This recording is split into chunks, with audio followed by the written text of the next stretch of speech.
प्रत्येक संकटामध्ये, प्रत्येक दुःखामध्ये, प्रत्येक वाईट परिस्थितीमध्ये मानवी मनाला तेव्हाच आल्हाददायक वाटते जेव्हा त्याच्या पाठीशी उभे राहून कुणीतरी म्हणणारे असते, भिवू नकोस, मी तुझ्या पाठीशी आहे.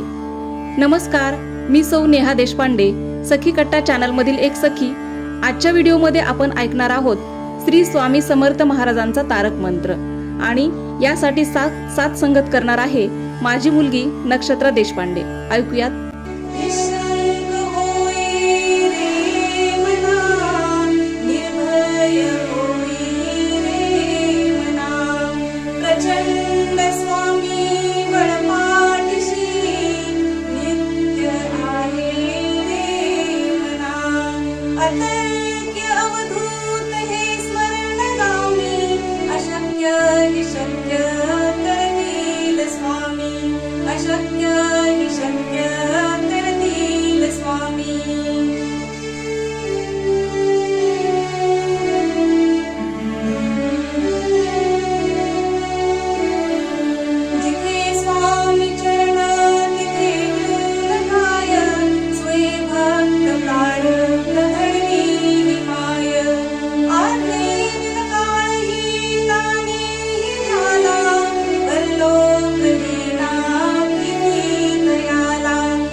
श्री स्वामी समर्थ महाराज की जय.